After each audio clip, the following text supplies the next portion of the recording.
ओम साई राम।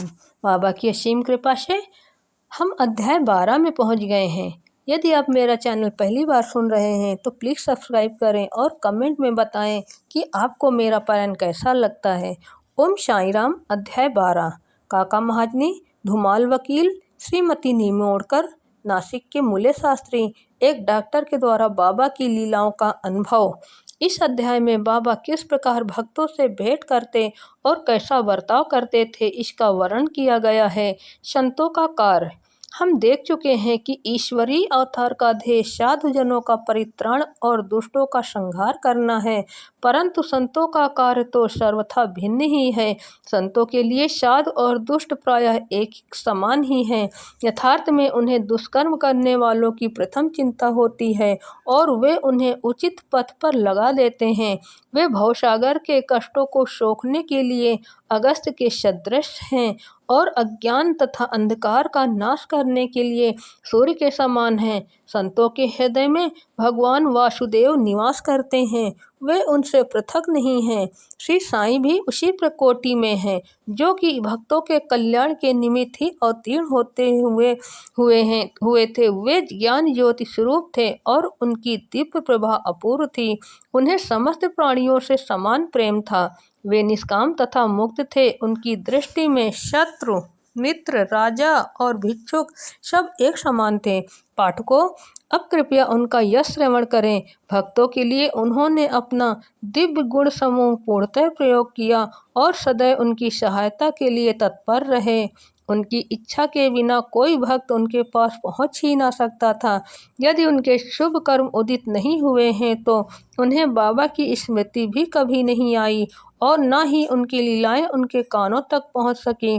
तब फिर बाबा के दर्शनों का विचार तो उन्हें कैसे आ सकता था। अनेक ही व्यक्तियों की श्री साईं बाबा की दर्शन की इच्छा होते हुए भी उन्हें बाबा के महासमाधि लेने तक कोई योग्य प्राप्त न हो सका।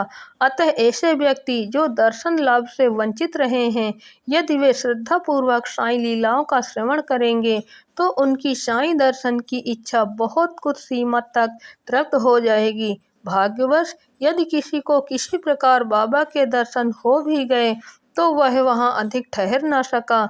इच्छा होते हुए भी केवल बाबा की आज्ञा तक ही वहां रुकना संभव था और आज्ञा होते ही स्थान छोड़ देना अति आवश्यक हो जाता था। अतः यह सब उनकी शुभ इच्छा पर ही अवलंबित था। काका महाजनी। एक समय काका महाजनी बम्बई से शिरडी पहुंचे। उनका विचार एक सप्ताह ठहरने और गोकुल अष्टमी उत्सव में सम्मिलित होने का था। दर्शन करने के बाद बाबा ने उनसे पूछा, तुम कब वापस जाओगे? उन्हें बाबा के इस प्रश्न पर आश्चर्य सा हुआ। उत्तर देना तो आवश्यक ही था, इसलिए उन्होंने कहा, जब बाबा आज्ञा दे। बाबा ने अगले दिन ही जाने को कहा। बाबा के शब्द कानून थे जिनका पालन करना नितांत आवश्यक था। काका महाजनी ने तुरंत ही प्रस्थान किया। जब वे बम्बई में अपने ऑफिस में पहुंचे तो उन्होंने अपने सेठ को अति उत्सुकता पूर्वक प्रतीक्षा करते पाया। मुनीम के अचानक ही अस्वस्थ हो जाने के कारण काका की उपस्थिति अनिवार्य हो गई थी। सेठ ने शिरडी को जो पत्र काका के लिए भेजा था वह बम्बई के पते पर उनको वापस लौटा दिया गया। भाऊ साहब धुमाल। अब एक विपरीत कथा सुनिए। एक बार भाऊ साहब धुमाल एक मुकदमे के संबंध में निफाड़ के न्यायालय को जा रहे थे। मार्ग में वे शिरडी उतरे। उन्होंने बाबा के दर्शन किए और तत्काल ही निफाड़ को प्रस्थान करने लगे, परंतु बाबा की स्वीकृति प्राप्त न हुई। उन्होंने उन्हें शिरडी में एक सप्ताह और रोक लिया। इसी बीच में निफाड़ के न्यायाधीश उदर पीड़ा से ग्रस्त हो गए। इस कारण उनका मुकदमा किसी अगले दिन के लिए बढ़ाया गया। एक सप्ताह बाद भाऊ साहब को लौटने की अनुमति मिली। इस मामले की सुनवाई कई महीनों तक और 4 न्यायाधीशों के पास हुई। फलस्वरूप धुमाल ने मुकदमे में सफलता प्राप्त की और उनका मुवक्किल मामले में बरी हो गया। श्रीमती निमोड़कर। श्रीमती नाना साहब निमोड़कर, जो निमोड़ के निवासी और अवैतनिक न्यायाधीश थे, शिरडी में अपनी पत्नी के साथ ठहरे हुए थे। निमोड़कर तथा उनकी पत्नी बहुत सा समय बाबा की सेवा और उनकी संगत में व्यतीत किया करते थे। एक बार ऐसा प्रसंग आया कि उनका पुत्र बेलापुर में रोग से पीड़ित हो गया। तब उनकी माता ने वहां जाकर अपने पुत्र और अन्य संबंधियों से मिलने तथा कुछ दिन वहीं व्यतीत करने का निश्चय किया, परंतु श्री नाना साहब ने दूसरे दिन ही लौट आने को कहा। वे असमंजस में पड़ गई कि अब क्या करना चाहिए, परंतु बाबा ने सहायता की। शिरडी से प्रस्थान करने के पूर्व वे बाबा के पास गई। बाबा साठेवाड़ा के समीप नाना साहब और अन्य लोगों के साथ खड़े हुए थे। उन्होंने जाकर चरण वंदना की और प्रस्थान करने की अनुमति मांगी। बाबा ने कहा, शीघ्र जाओ, घबराओ नहीं, शांति चित्त से बेलापुर में 4 दिन सुखपूर्वक रहकर सब संबंधियों से मिलो और तब शिरडी आ जाना। बाबा के शब्द कितने सामायिक थे। श्री निमोड़कर की आज्ञा बाबा द्वारा रद्द हो गई। नासिक के मूल्य शास्त्री ज्योतिषी नासिक के एक कर्मनिष्ठ अग्निहोत्र ब्राह्मण थे। उनका नाम मूल्य शास्त्री था। इन्होंने 6 शास्त्रों का अध्ययन किया था और ज्योतिष तथा सामुद्रिक शास्त्र में भी पारंगत थे। वे एक बार नागपुर के प्रसिद्ध करोड़पति श्री बूटी साहब से भेंट करने के बाद अन्य सज्जनों के साथ बाबा के दर्शन करने मस्जिद में गए। बाबा ने फल बेचने वाले से अनेक प्रकार के फल और अन्य पदार्थ खरीदे और मस्जिद में उपस्थित लोगों में उनको वितरित कर दिया। बाबा आम को इतनी चतुराई से चारों ओर से दबा देते थे कि चूसते ही संपूर्ण रस मुंह में आ जाता तथा गुठली और छिलका तुरंत फेंक दिया जा सकता था। बाबा ने केले छीलकर भक्तों में बांट दिए और उनके छिलके अपने लिए रख लिए। हस्तरेखा विशारद होने के नाते मूल्य शास्त्री ने बाबा के हाथ का परीक्षण करने की प्रार्थना की, परंतु बाबा ने उनकी प्रार्थना पर कोई ध्यान न देकर उन्हें 4 केले दिए। इसके बाद सब लोग बाड़े को लौट आए। अब मूल्य शास्त्री ने स्नान किया और पवित्र वस्त्र धारण कर अग्निहोत्र आदि में जुट गए। बाबा भी अपने नियमानुसार लेंडी को रवाना हो गए। जाते जाते उन्होंने कहा, कुछ गेरू लाना, आज भगवा वस्त्र रंगेंगे। बाबा के शब्दों का अभिप्राय किसी की समझ में न आया। कुछ समय के बाद बाबा लौटे। अब मध्याह्न बेला की आरती की तैयारियां प्रारंभ हो गईं। बापू साहब जोग ने मूल्य से आरती में साथ करने के लिए पूछा। उन्होंने उत्तर दिया कि वे संध्या समय बाबा के दर्शनों को जाएंगे। तब जोग अकेले ही चले गए। बाबा के आसन ग्रहण करते ही भक्त लोगों ने उनकी पूजा की। अब आरती प्रारंभ हो गई। बाबा ने कहा, उस नए ब्राह्मण से कुछ दक्षिणा लाओ। बूटी स्वयं दक्षिणा लेने को गए और उन्होंने बाबा का संदेश मूल्य शास्त्री को सुनाया। वे बुरी तरह घबरा गए।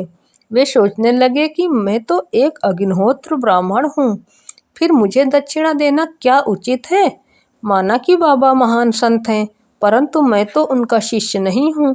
फिर भी उन्होंने सोचा कि जब बाबा शरीके महान संत दक्षिणा मांग रहे हैं और बूटी शरीके 1 करोड़पति लेने को आए हैं, तो वे अवहेलना कैसे कर सकते हैं।